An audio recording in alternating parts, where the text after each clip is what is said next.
আমার স্ট্রিট কালী মন্দিরে উপচে পড়া ভিড়, পদপিষ্ট হওয়ার আশঙ্কার মতন পরিস্থিতি তৈরি হয়। নিয়ন্ত্রণে আনার জন্য বল প্রয়োগ করে পুলিশ। মৌনী অমাবস্যা উপলক্ষে শ্যামসুন্দরী কালী মন্দিরে উপচে পড়া ভিড়।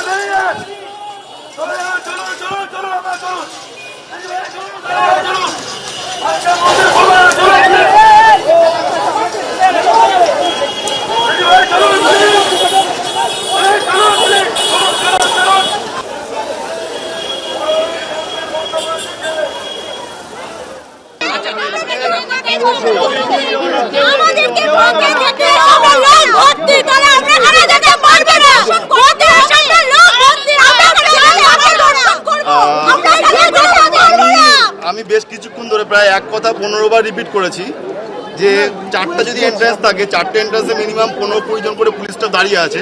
তাহলে চারটে এন্ট্রান্স থেকে যদি একটা ছেলে একটা মেয়ে যদি ছাড়া হয়, নেক্সট যদি ফাইনাল লাইনটা কমপ্লিট করা হয়, তাহলে আপনাদের দাবিটা কি? মূলত আপনাদের দাবিটা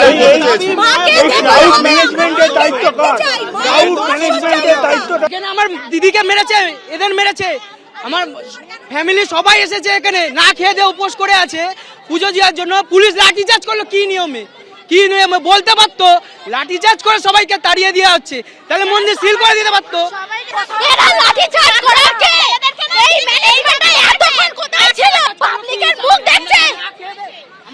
কখন থেকে আমরা সেই শিয়ালদার সামনে থেকে লাইন দিয়ে এসেছি নাকি এখানে মন্দিরে পুজো দেওয়া হবে। বড় বড় ইউটিউবারদের দিয়ে প্রমোশন করানো হয়েছে মন্দির এখানে, মা আপনারা সবাই আসুন, এখানে এসে পুজো দিয়ে যাবেন। আমরা একটা অসুস্থ কমিটির লোক নেই, কমিটির যখন লোক নেই এরকম প্রচার করার দরকার ছিল না। ফের ভিন রাজ্যে পরিযায়ী শ্রমিকের মৃত্যু। এবার ঘটনাস্থল অরুণাচল প্রদেশ। মৃতের নাম হিমঙ্কর পাল, কোচবিহারের শীতলকুচির বাসিন্দা। তিনি বাড়ি ফিরছিলেন, সেই সময় এই ঘটনা ঘটে বলে পরিবারের সূত্রে দাবি। ফেরার পথে অসমে গাড়ি চালকের সঙ্গে বিবাদ হয়। গতকাল গন্ডগোলের পর থেকে খোঁজ মিলছিল না বলে দাবি পরিবারের। আজ সকালে অসমের গোয়ালপুরে রেল লাইনের ধারে উদ্ধার মৃতদেহ।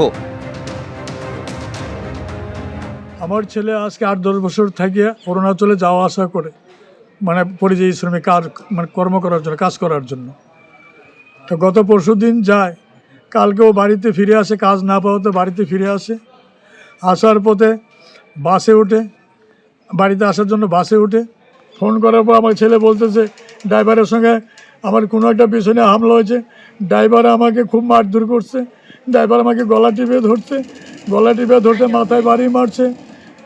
আমার ধারণা কোনো একটা বিষয় নিয়ে এরকম হামলা হয়ে আমার ছেলেকে মেরে, বাঙালি বলে মেরে আমার ছেলেকে লাইনের ধারে ফেলে দিয়েছে।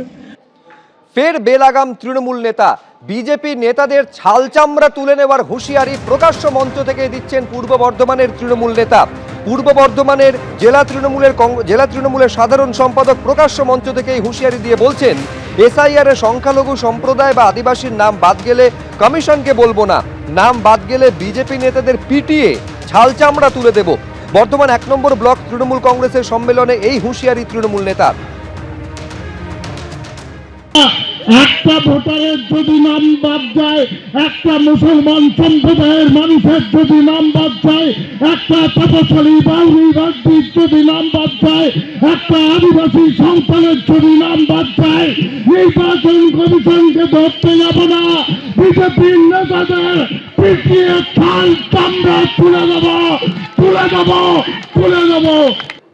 তার এই যে কুৎসিত ভাষায় কথা বলা, এটা মানে তৃণমূলের কাছে অনৈতিক কিছু নয়। যে যত এরকম ভাষায় কথা বলবে, অনুব্রত মণ্ডল পুলিশের মা স্ত্রী তুলিয়ে যেভাবে গালিগালাজ করেছে, তাতে তাদের প্রমোশন হয়।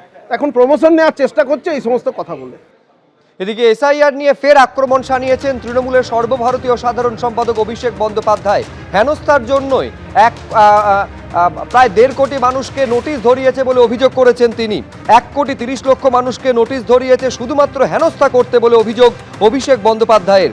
এই বাংলায় সবচেয়ে কম নাম বাদ গিয়েছে বলেই নোটিশ পাঠাচ্ছে কমিশন। আর ভ্যানিশ কুমারকে কাজে লাগিয়ে নামবাদের চক্রান্ত করছে বিজেপি, অভিযোগ অভিষেক বন্দ্যোপাধ্যায়ের।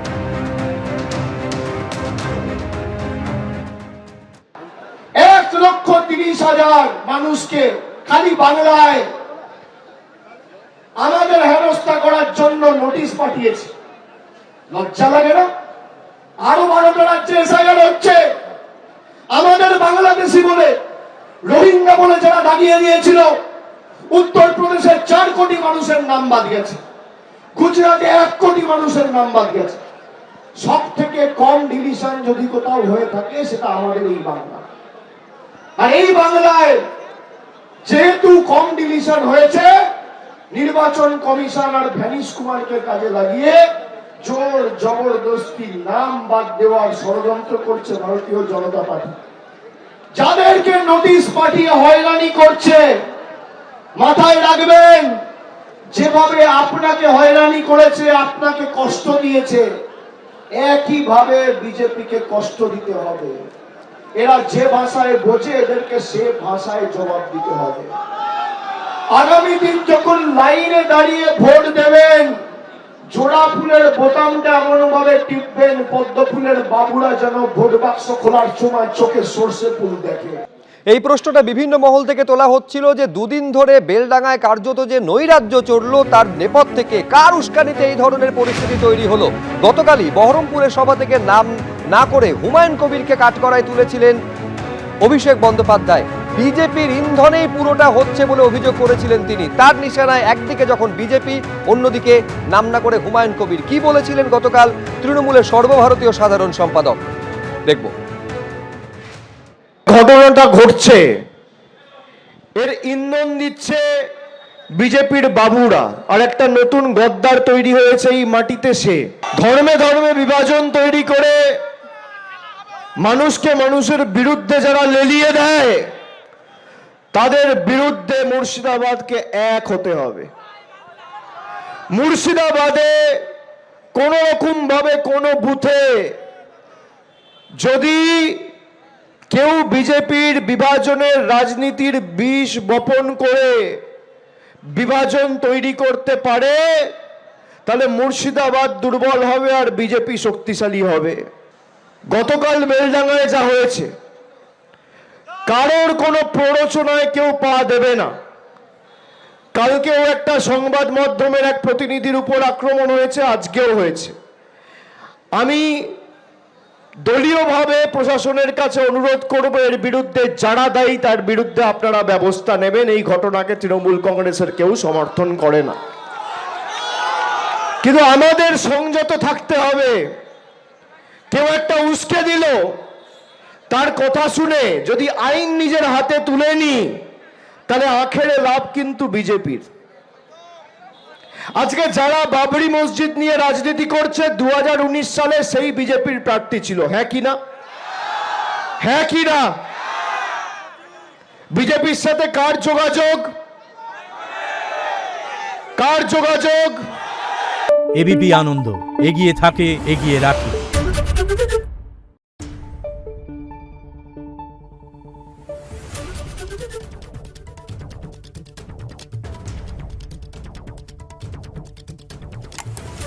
Thank you.